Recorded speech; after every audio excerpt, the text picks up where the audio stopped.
Hello and welcome to Pakistan aviation. Pakistan aviation पर खुशामदीद। पाकिस्तान में तैयारों के मॉडल्स कलेक्ट करने का रिवाज जो है वो बहुत कम है, तो मैंने आज से एक सिलसिला शुरू किया है जिसमें मैं हवाई जहाज़ों के मॉडल्स के ऊपर जो है वो रिव्यूज़ करूँगा। और सबसे पहले जो मैं स्टार्ट करना चाहता हूँ वो पाकिस्तान इंटरनेशनल एयरलाइंस का ये मॉडल जो मैं इसके ऊपर से स्टार्ट करना चाहता हूँ। पाकिस्तान इंटरनेशनल एयरलाइंस का ये ख़ास तैयारा जो है इसका मॉडल, तो पहले इसको खोलते हैं, फिर इसके बारे में बाद में करेंगे कि ये मॉडल जो है वो ये जहाज है कौन सा। तो सबसे पहले चाइना का बना हुआ मॉडल है ये, और इस जहाज की जो रजिस्ट्रेशन है वो APAJZ है। सो ये बहुत ही डेलिकेट होते हैं क्योंकि ये डाई कास्ट मॉडल्स होते हैं। तो डाई कास्ट मॉडल्स के अंदर ये हर चीज़ जो है वन पीस के अंदर होती है and it's very delicate, so I am going to be very careful. मैं इसको बड़े एहतियात से उतारता हूँ।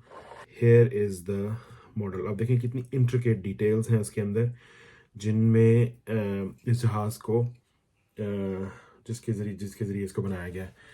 4 इंजन्स वाला ये जहाज़ था, टर्बो प्रॉप इसके इंजन्स होते थे। और ये बुनियादी तौर पर जहाज़ जो है इसकी रजिस्ट्रेशन APAJZ है। और ये जहाज़ जो अमेरिकन कंपनी थी लॉकहीड मार्टिन, उसका जहाज़, इसको कहते थे super constellation L1049H।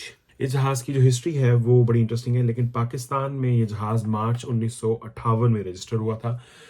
Pakistan international airlines उस वक्त जो है वो नई बनी थी और उसने 25 मिलियन की कीमत पर 3 जो है सुपर कॉन्स्टलेशन हासिल किए थे 1952 में।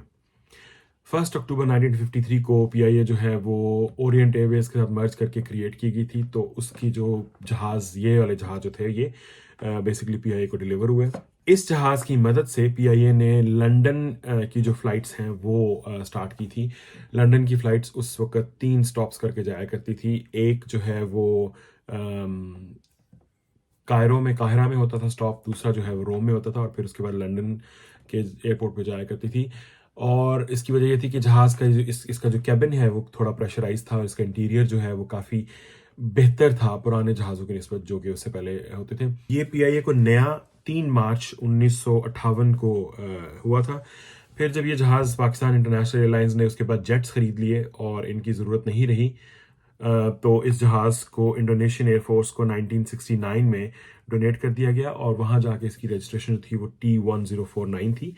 लेकिन इवेंचुअली फिर 1970s में ये जहाज़ तीनों के तीनों जो है वो इंडोनेशियन एयरफोर्स ने स्क्रैप कर दिए थे। सो ये रिट्रैक्टेबल जो लैंडिंग गियर है ये रिट्रैक्ट होकर यहाँ चला जाता था। इसके बेसिकली 2 मेन लैंडिंग गियर्स थे, but it was a very very interesting plane and here it is in my collection, so I'm very happy to have this plane in my collection. So this was about it. So मैं कोशिश करूंगा कि मैं regularly जहाज़ों के reviews करता रहूं, specially Pakistani जो एयरलाइंस के साथ है, लेकिन उसके अलावा मैं दूसरे मॉडल जो हैं उनकी भी रिव्यूज से मुराद है कि उनके बारे में इंफॉर्मेशन शेयर करता रहूंगा कि ये जहाज़ कैसे हैं। कोशिश मेरी होगी कि वो जहाज़ प्रेफरेबली पाकिस्तान में इस्तेमाल हुए हो ताकि हम उसके बारे में जो रेलेवेंसी है वो क्रिएट कर सकें।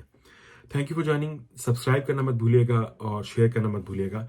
अगर आप ये मॉडल हासिल करना चाहते हैं तो पाकिस्तान में मॉडल हासिल करना जो है वो काफ़ी मुश्किल काम है क्योंकि इसके ऊपर ड्यूटी जो है वो काफ़ी हैवी है।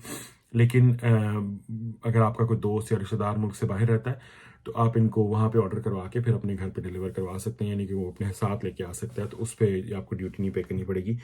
अदरवाइज इसके ऊपर मैंने एक ज़माने में 15,000 के मॉडल्स मंगवाए थे और उन 15,000 के 2 मॉडल्स के ऊपर आई थिंक मुझे 3,000 रुपये ड्यूटी देनी पड़ी थी, क्योंकि ये लग्जरी आइटम सॉर्ट ऑफ में कंसिडर होते हैं, टॉयज़ में कंसिडर नहीं किए जाते। पोस्ट ऑफिस वाले इसको रोक लेते हैं और फिर आपको जाके उनसे वसूल करना पड़ता है। So that's it. अगर आप इसके बारे में मज़ीद इन्फॉर्मेशन चाहते हैं कमेंट में लिखिए, I will try to reply that. Allah हाफिज़।